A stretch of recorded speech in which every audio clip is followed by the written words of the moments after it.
मुंशी प्रेमचंद द्वारा रचित उपन्यास सेवा सदन भाग 17। संध्या का समय है। सदन अपने घोड़े पर सवार दाल मंडी में दोनों तरफ छज्जों और खिड़कियों की ओर ताकता जा रहा है। जब से सुमन वहां आई है, सदन उसके छज्जे के सामने किसी न किसी बहाने से जरा देर के लिए अवश्य ठहर जाता है। इस नव कुसुम ने उसकी प्रेम लालसा को ऐसे उत्तेजित कर दिया है कि अब उसे एक पल चैन नहीं पड़ता। उसके रूप लावण्य में एक प्रकार की मनोहारिणी सरलता है जो उसके हृदय को बलात् अपनी ओर खींचती है। वह इस सरल सौंदर्य मूर्ति को अपना प्रेम अर्पण करने का परम अभिलाषी है, लेकिन उसे इसका कोई सुअवसर नहीं मिलता। सुमन के यहाँ रसिकों का नित्य जमघट रहता है। सदन को यह भय होता कि इनमें कोई चाचा की जान पहचान का मनुष्य ना हो, इसलिए उसे ऊपर जाने का साहस नहीं होता। अपनी प्रबल आकांक्षा को हृदय में छिपाए वह नित्य इसी तरह निराश होकर लौट जाता है, लेकिन आज उसने मुलाकात करने का निश्चय कर लिया है, चाहे कितनी देर क्यों ना हो जाए। विरह का दाह अब उससे सहा नहीं जाता। वह सुमन के कोठे के सामने पहुंचा। श्याम कल्याण की मधुर ध्वनि आ रही थी। आगे बढ़ा तो 2 घंटे तक पार्क और मैदान में चक्कर लगाकर 9 बजे फिर दाल मंडी की ओर चला। आश्विन के चंद्र की उज्जवल किरणों ने दाल मंडी की ऊंची छतों पर रुपहली चादर सी बिछा दी थी। वह फिर सुमन के कोठे के सामने रुका। संगीत ध्वनि बंद थी। कुछ बोलचाल न सुनाई दी। निश्चय हो गया कि कोई नहीं है। घोड़े से उतरा, उसे नीचे की दुकान के खंबे से बांध दिया और सुमन के द्वार पर खड़ा हो गया। उसकी सांस बड़े वेग से चल रही थी और छाती जोर से धड़क रही थी। सुमन का मुजरा अभी समाप्त हुआ था और उसके मन पर वह शिथिलता छाई हुई थी जो आंधी के बाद आने वाले सन्नाटे के समान आमोद प्रमोद का प्रतिफल हुआ करती है। यह एक प्रकार की चेतावनी होती है जो आत्मा की ओर से भोग विलास में लिप्त मन को मिलती है। इस दशा में हमारा हृदय पुरानी स्मृतियों का क्रीड़ा क्षेत्र बन जाया करता है। थोड़ी देर के लिए हमारे ज्ञान चक्षु खुल जाते हैं। सुमन का ध्यान इस समय सुभद्रा की ओर लगा हुआ था। वह मन में उससे अपनी तुलना कर रही थी। जो शांति में सुख उसे प्राप्त है, क्या वह मुझे मिल सकता है? असंभव। यह तृष्णा सागर है। यहाँ शांति सुख कहाँ? जब पद्म सिंह के कचहरी से आने का समय होता तो सुभद्रा कितनी उल्लसित होकर पान के बीड़े लगाती थी, ताजा हलवा पकाती थी। जब वह घर में आते थे तो वह कितनी प्रेम विह्वल होकर उनसे मिलने दौड़ती थी। मैंने उनका प्रेमालिंगन भी देखा है। कितना भावमय, कितना सच्चा। मुझे वह सुख कहाँ? यहाँ या तो अंधे आते हैं या बातों के वीर। कोई अपने धन का जाल बिछाता है, कोई अपनी चिकनी चुपड़ी बातों का। उनके हृदय भाव शून्य, शुष्क और ओछेपन से भरे हुए होते हैं। इतने में सदन ने कमरे में प्रवेश किया। सुमन चौंक पड़ी। उसने सदन को कई बार देखा था। उसका चेहरा पद्म सिंह के चेहरे से मिलता हुआ मालूम होता था। हाँ, गंभीरता की जगह एक उद्दंडता छलकती थी। वह काइयापन, वह शुद्रता जो इस मायानगर के प्रेमियों का मुख्य लक्षण है, वहां नाम को भी न थी। वह सीधा सादा, सहज स्वभाव, सरल नवयुवक मालूम होता था। सुमन ने आज उसे कोठों का निरीक्षण करते देखा था। उसने ताड़ लिया कि कबूतर अब पर तौल रहा है, किसी छतरी पर उतरना चाहता है। आज उसे अपने यहाँ देखकर उसे वह गर्वपूर्ण आनंद हुआ जो दंगल में कुश्ती मारकर किसी पहलवान को होता है। वह उठी और मुस्कुराकर सदन की ओर हाथ बढ़ाया। सदन का मुख लज्जा से अरुण वर्ण हो गया। आंखें झुक गई। उस पर एक रौब सा छा गया। मुख से एक शब्द भी ना निकला। जिसने कभी मदिरा का सेवन ना किया हो, मद लालसा होने पर भी उसे मुंह से लगाते हुए वह झिझकता है। यद्यपि सदन ने सुमन बाई को अपना परिचय ठीक नहीं दिया। उसने अपना नाम कुंवर सदन सिंह बताया, पर उसका भेद बहुत दिनों तक न छिप सका। सुमन ने हरिया के द्वारा उसका पता भली भांति लगा लिया और तभी से वह बड़े चक्कर में पड़ी हुई थी। सदन को देखे बिना उसे चैन नहीं पड़ता। उसका हृदय दिनों दिन उसकी ओर खिंचता जाता था। उसके बैठे सुमन के यहाँ किसी बड़े से बड़े रईस का गुजर होना भी कठिन था, किंतु वह इस प्रेम को अनुचित और निषिद्ध समझती थी, उसे छिपाती थी। उसकी कल्पना किसी अव्यक्त कारण से इस प्रेम लालसा को भीषण विश्वासघात समझती थी। कहीं पद्म सिंह और सुभद्रा पर यह रहस्य खुल जाए तो वह मुझे क्या समझेंगे? उन्हें कितना दुख होगा? मैं उनकी दृष्टि में कितनी नीच और घृणित हो जाऊंगी। जब कभी सदन प्रेम रहस्य की बातें करने लगता तो सुमन बात को पलट देती। जब कभी सदन की उंगलियां ढिठाई करना चाहती तो वह उसकी ओर लज्जायुक्त नेत्रों से देखकर धीरे से उसका हाथ हटा देती। साथ ही वह सदन को उलझाए रखना भी चाहती थी। इस प्रेम कल्पना से उसे आनंद मिलता था। उसका त्याग करने में वह असमर्थ थी, लेकिन सदन उसके भावों से अनभिज्ञ होने के कारण उसकी प्रेम शिथिलता को अपनी धनहीनता पर अवलंबित समझता था। उसका निष्कपट हृदय प्रगाढ़ प्रेम में मग्न हो गया था। सुमन उसके जीवन का आधार बन गई थी। मगर विचित्रता यह थी कि प्रेम लालसा के इतने प्रबल होते हुए भी वह अपनी कुवासनाओं को दबाता था। उसका अक्खड़पन लुप्त हो गया था। वह वही करना चाहता था जो सुमन को पसंद हो। वह कामुकता जो कलुषित प्रेम में व्याप्त होती है, सच्चे अनुराग के अधीन होकर सहृदयता में परिवर्तित हो गई थी। पर सुमन की अनिच्छा दिनों दिन बढ़ती देखकर उसने अपने मन में यह निर्धारित किया कि पवित्र प्रेम की कदर यहाँ नहीं हो सकती। वहाँ के देवता उपासना से नहीं, भेंट से प्रसन्न होते हैं। लेकिन भेंट के लिए रुपए कहाँ से आए? मांगे किससे? निदान उसने पिता को एक पत्र लिखा कि मेरे भोजन का अच्छा प्रबंध नहीं है, लज्जावश चाचा साहब से कुछ कह नहीं सकता, मुझे कुछ रुपए भेज दीजिए। घर पर यह पत्र पहुंचा तो भामा ने पति को ताने देना शुरू किया। इसी भाई का तुम्हें इतना भरोसा था? घमंड से धरती पर पांव नहीं रखते थे, अब घमंड टूटा कि नहीं? वह भी चाचा पर बहुत फूला हुआ था, अब आंखें खुली होंगी। इस काल में नेकी किसी को याद नहीं रहती, अपने दिन भूल जाते हैं। उसके लिए मैंने कौन कौन सा यत्न नहीं किया, छाती से दूध भर नहीं पिलाया, उसी का यह बदला मिल रहा है। उस बेचारे का कुछ दोष नहीं, उसे मैं जानती हूँ। यह सारी करतूत उन्हीं महारानी की है।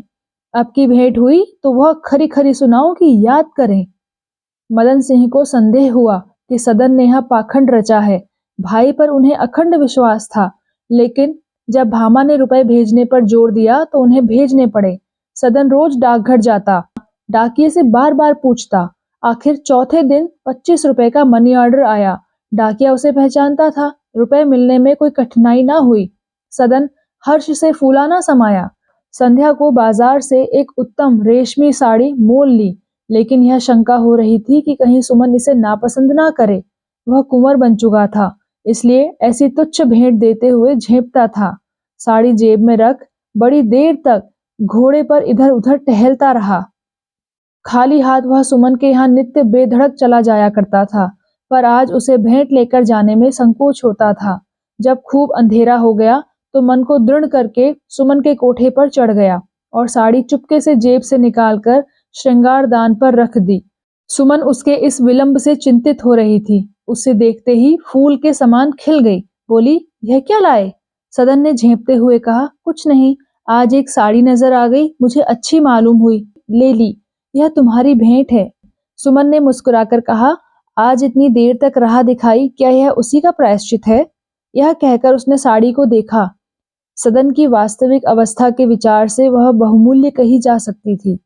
सुमन के मन में प्रश्न हुआ कि इतने रुपए इन्हें मिले कहाँ? कहीं घर से तो नहीं उठा लाए? शर्मा जी इतने रुपए क्यों देने लगे? या उन्होंने उनसे कोई बहाना करके ठगे होंगे या उठा लाए होंगे। उसने विचार किया कि साड़ी लौटा दूं, लेकिन उससे उसके दुखी हो जाने का भय था। इसके साथ ही साड़ी को रख लेने से उसके दुरुत्साह के बढ़ने की आशंका थी। निदान उसने निश्चय किया कि इसे अब की बार रख लूं, पर भविष्य के लिए चेतावनी दे दूं। बोली, इस अनुग्रह से कृतार्थ हुई, लेकिन आपसे मैं भेंट की भूखी नहीं। आपकी यही कृपा क्या कम है कि आप यहाँ तक आने का कष्ट करते हैं? मैं केवल आपकी कृपा दृष्टि चाहती हूँ। लेकिन जब इस पारितोषिक से सदन का मनोरथ न पूरा हुआ और सुमन के बर्ताव में उसे कोई अंतर न दिखाई दिया, तो उसे विश्वास हो गया कि मेरा उद्योग निष्फल हुआ।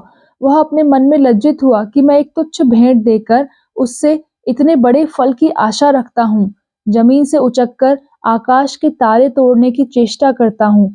अतएव वह कोई मूल्यवान प्रेमोपहार देने की चिंता में लीन हो गया, मगर महीनों तक उसे इसका कोई अवसर न मिला। एक दिन वह नहाने बैठा तो साबुन न था। वह भीतर के स्नानालय में साबुन लेने गया। अंदर पैर रखते ही उसकी निगाह ताक पर पड़ी। उस पर एक कंगन रखा हुआ था।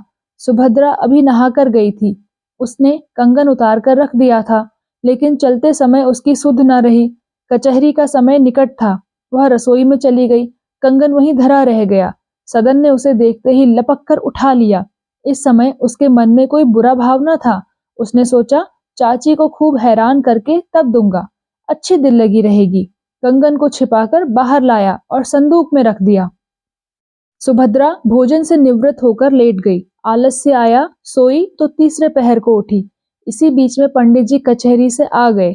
उनसे बातचीत करने लगी। कंगन का ध्यान ही ना रहा। सदन कई बार भीतर गया कि देखूं इसकी कोई चर्चा हो रही है या नहीं, लेकिन उसका कोई जिक्र सुनाई न दिया। संध्या समय जब वह सैर करने के लिए तैयार हुआ तो एक आकस्मिक विचार से प्रेरित होकर उसने वह कंगन जेब में रख लिया। उसने सोचा, क्यों ना यह कंगन सुमन बाई की नजर करूं। यहाँ तो मुझसे कोई पूछेगा ही नहीं, और अगर पूछा भी गया तो कह दूंगा मैं नहीं जानता। चाची समझेंगी नौकरों में से कोई उठा ले गया होगा। इस तरह के कुविचारों ने उसका संकल्प दृढ़ कर दिया। उसका जी कहीं सैर करने में न लगा। वह उपहार देने के लिए व्याकुल हो रहा था। नियमित समय से कुछ पहले ही घोड़े को दाल मंडी की तरफ फेर दिया। यहाँ उसने एक छोटा सा मखमली बक्स लिया। उसमें कंगन को रखकर सुमन के यहाँ जा पहुंचा। वह इस बहुमूल्य वस्तु को इस प्रकार भेंट करना चाहता था मानो वह कोई अति सामान्य वस्तु दे रहा हो। आज वह बहुत देर तक बैठा रहा। संध्या का समय उसके लिए निकाल रखा था, किंतु आज प्रेमालाप में भी उसका जीना लगता था। उसे चिंता लगी हुई थी कि यह कंगन कैसे भेंट करूं। जब बहुत देर हो गई तो वह चुपके से उठा, जेब से बक्स निकाला और उसे पलंग पर रखकर दरवाजे की तरफ चला। सुमन ने देख लिया, पूछा, इस बक्स में क्या है? सदन बोला, कुछ नहीं, खाली बक्स है। सुमन बोली, नहीं नहीं, ठहरिए, मैं देख लूं। यह कहकर उसने सदन का हाथ पकड़ लिया और संदूकची को खोलकर देखा। इस कंगन को उसने सुभद्रा के हाथ में देखा था। उसकी बनावट बहुत अच्छी थी, पहचान गई। हृदय पर बोझ सा आ पड़ा।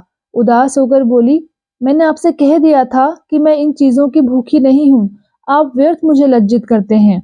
सदन ने लापरवाही से कहा, मानो वह कोई राजा है। गरीब का पान फूल स्वीकार करना चाहिए। सुमन बोली, मेरे लिए सबसे अमूल्य चीज आपकी कृपा है, वही मेरे ऊपर बनी रहे। इस कंगन को आप मेरी तरफ से अपनी नई रानी साहिबा को दे दीजिएगा। मेरे हृदय में आपके प्रति पवित्र प्रेम है, वह इन इच्छाओं से रहित है। आपके व्यवहार से ऐसा मालूम होता है कि अभी आप मुझे बाजारू औरत ही समझे हुए हैं। आप ही एक ऐसे पुरुष हैं जिस पर मैंने अपना प्रेम, अपना सर्वस्व अर्पण कर दिया है, लेकिन आपने अभी तक उसका कुछ मूल्य ना समझा। सदन की आंखें भर आई। उसने मन में सोचा, यथार्थ में मेरा ही दोष है। मैं उसके प्रेम जैसी अमूल्य वस्तु को इन तुच्छ उपहारों का इच्छुक समझता हूँ। मैं हथेली पर सरसों जमाने की चेष्टा में इस रमणी के साथ ऐसा अनर्थ करता हूँ। आज इस नगर में ऐसा कौन है जो उसके एक प्रेम कटाक्ष पर अपना सर्वस्व ना लुटा दे।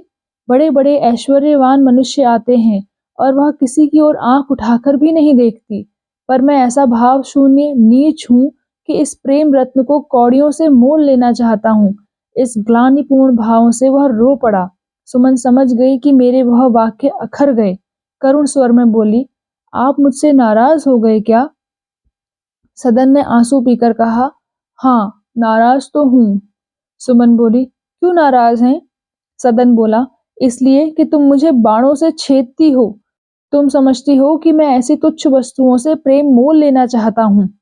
सुमन बोली, तो यह चीजें क्यों लाते हो? सदन बोला, मेरी इच्छा। सुमन बोली, नहीं, अब से मुझे क्षमा कीजिएगा। सदन बोला, खैर, देखा जाएगा। सुमन बोली, आपकी खातिर से मैं इस तोहफे को रख लेती हूँ, लेकिन इसे थाती समझती रहूंगी। आप अभी स्वतंत्र नहीं हैं। जब आप अपनी रियासत के मालिक हो जाएं, तब मैं आपसे मनमाना कर वसूल लूंगी, लेकिन अभी नहीं।